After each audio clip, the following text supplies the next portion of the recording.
આમ આદમી પાર્ટીના કાર્યકરોએ માળિયા હાટીનામાં વૃદ્ધાશ્રમમાં પ્રવીણભાઈ રામના જન્મદિવસની ઉજવણી કરી. આમ આદમી પાર્ટીના પ્રદેશ આગેવાન શ્રી પ્રવીણભાઈ રામનો જન્મદિવસ આજે તારીખ 31મી ડિસેમ્બરના રોજ છે. આજે માળિયા હાટીનામાં પિયુષભાઈ પરમાર, રાહુલભાઈ સોલંકી, રામભાઈ સિંધવ, માલદેવભાઈ સોલંકી, જસાભાઈ લાખાણી, ધીરુભાઈ પટેલ, હનીફભાઈ સહિતના માળિયા માંગરોળ વિધાનસભાના અનેક કાર્યકરોએ આગેવાનોએ આજે માળિયા હાટીનામાં વૃદ્ધાશ્રમમાં ઉજવણી કરી છે. માંગરોળ વિધાનસભાના આમ આદમી પાર્ટીના આગેવાનો માળિયા હાટીનાના હરિધામ વૃદ્ધાશ્રમમાં વૃદ્ધો સાથે ખેડૂતો માટે લડતા પ્રવીણભાઈ રામના જન્મદિવસની ઉજવણી કરી, વૃદ્ધો સાથે ભોજન કરી, કેક કાપી ઉજવણી કરી છે. અને સાથે સાથે દરેક વૃદ્ધોએ ભગવાનને પ્રાર્થના કરી કે પ્રવીણભાઈ રામ ખૂબ જ જલ્દીથી જેલની બહાર આવે. આમ આદમી પાર્ટીના આગેવાનોએ વૃદ્ધો સાથે ભોજન કરી પ્રવીણભાઈ રામના જન્મદિવસની ઉજવણી વૃદ્ધાશ્રમમાં કરી છે. જે દર્શક મિત્રોએ સુપરફાસ્ટ ચેનલને સબસ્ક્રાઈબર નથી કરી તેણે સબસ્ક્રાઈબર કરી લેવી.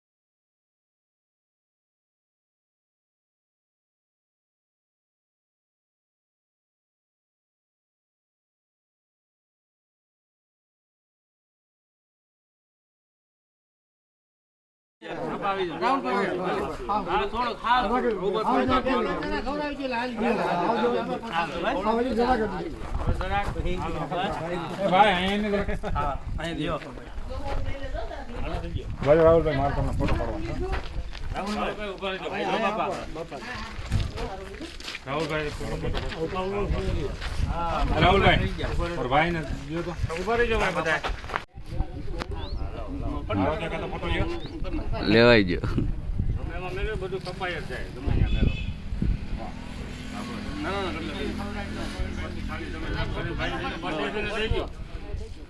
એને ખવડાવી દો બધે છે એટલે આવી પછી બધા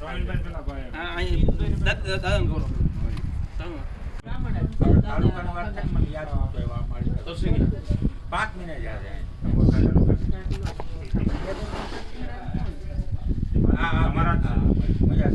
આ બેન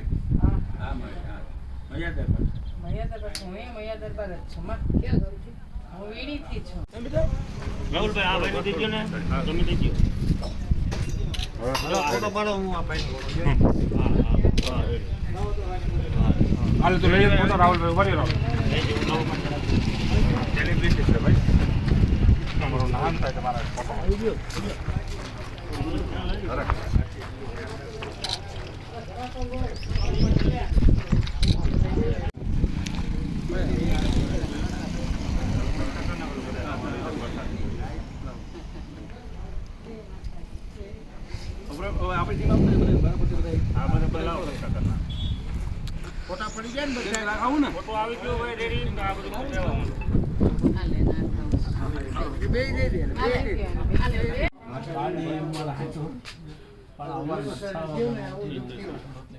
અમને અમારું ઘરનો સેવા કરવી અઘરી છે ને, એટલે આમાં જેટલો સહયોગ દો ને એટલો લેખે છે.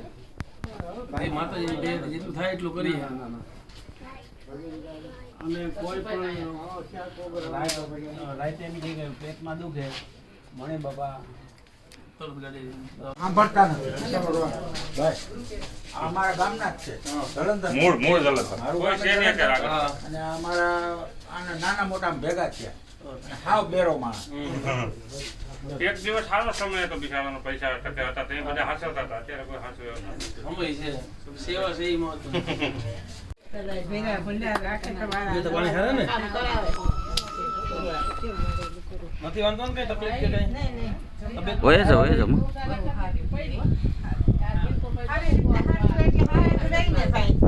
ક્યાંથી ને શું તમે આ મારી મયા દરબાર છે.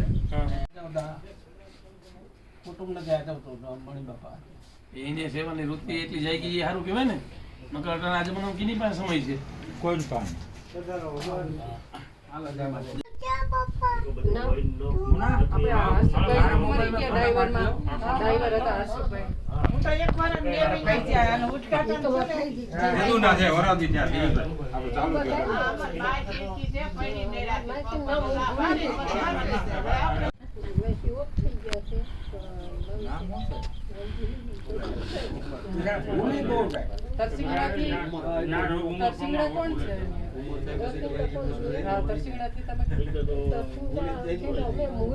હું ખેડૂત પિયુષ પરમાર, ઓબીસી પ્રદેશ પ્રમુખ, આમ આદમી પાર્ટી ગુજરાત। આજે માનનીય ખેડૂતોના લડાઈ લડનાર, ખેડૂતો માટે હરહંમેશ છેલ્લા 12 વર્ષથી નાના અને મધ્યમ લોકોનો અવાજ બનનાર ખેડૂતોના મસીહા ભાઈ શ્રી પ્રવીણભાઈ રામનો જન્મદિવસ છે। એમના જન્મદિવસ નિમિત્તે આજે અમે માળીહાટીના અને માંગરોળ વિધાનસભાની સમગ્ર ટીમે શ્રી હરિધામ વૃદ્ધાશ્રમ માળીહાટીના ખાતે મળી અને ઉજવવાનું નક્કી કર્યું છે। અહીંયા વૃદ્ધોને અમે જમાડ્યા છે અને કેક કાપીને સમગ્ર તેમનો બર્થડે ઉજવી રહ્યા છે। ખેડૂતો માટે, આમ આદમી પાર્ટી પરિવાર માટે આજે દુઃખની ઘડી છે। ખેડૂતોની લડાઈ લડીને આજે પ્રવીણભાઈ રામ જેલમાં છે, તે વાતનું અતિશય દુઃખ છે। ભગવાન શ્રી કૃષ્ણને પ્રાર્થના કરીએ, સમગ્ર ખેડૂત સમાજ એકજૂટ થાય અને આ તાનાશાહી તાકાતો સામે અમને સંપૂર્ણ ન્યાયતંત્ર પર વિશ્વાસ છે કે પ્રવીણભાઈ રામ વહેલી તકે બહાર આવશે। પરંતુ સમગ્ર ગુજરાતના ખેડૂત સમાજને હું એક સંદેશો આપવા માંગુ છું। છેલ્લા 12 વર્ષથી આ પ્રવીણભાઈ આંદોલનના માધ્યમથી તાનાશાહી તાકાતો સામે લડી રહ્યા છે। ખેડૂતો માટે છેલ્લા 75 દિવસ થયા તે જેલમાં છે। હું પણ જેલમાં હતો, 57 દિવસે હું છૂટી ગયો છે, પણ પ્રવીણભાઈ રામ સતત લડાઈ લડી રહ્યા છે। જેલમાં જાવું આમ આદમી પાર્ટીનો પરિવાર ક્યારેય ડરતો નથી।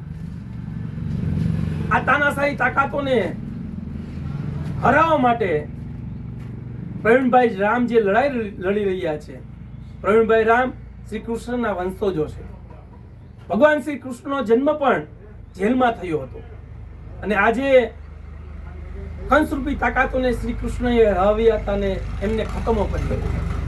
મને સમગ્ર ગુજરાતના ખેડૂતો પર સંપૂર્ણ વિશ્વાસ છે, નાના અને મધ્યમ લોકો પર વિશ્વાસ છે કે આ તાનાશાહી તાકાતો સામે, આ કંસરૂપી તાકાતો સામે પ્રવીણભાઈ રામ લડી રહ્યા છે અને પ્રવીણભાઈ રામને પણ એટલો વિશ્વાસ છે કે એમની લડાઈ ત્યાં સુધી ચાલુ રહેશે જ્યાં સુધી આ કંસરૂપી તાકાતોને સત્તામાંથી ઉખાડી ન ફેંકે। હું સમગ્ર ગુજરાતના ખેડૂતોને મીડિયાના માધ્યમથી સંદેશો આપું છું કે આવનારા સમયમાં સમગ્ર ખેડૂત સમાજે એકજૂટ થવું પડશે। વિશેષ કંઈ વાત ન કરતા હરિધામ વૃદ્ધાશ્રમ માળીહાટીના ખાતે ખૂબ સારું આયોજન છે। વૃદ્ધોને મણિબાપા સંચાલન કરી રહ્યા છે। મણિબાપા જે વૃદ્ધો છે તેમની ઉંમર પણ ઘણી છે, પણ એને એક ભાઈના તરીકે રાખે છે અને સમગ્ર વૃદ્ધોનું સારી રીતે દેખભાલ કરે છે। તે બદલ મણિબાપાને પણ હું આ તકે દિલથી આભાર વ્યક્ત કરું છું। જય હિન્દ, જય ભારત।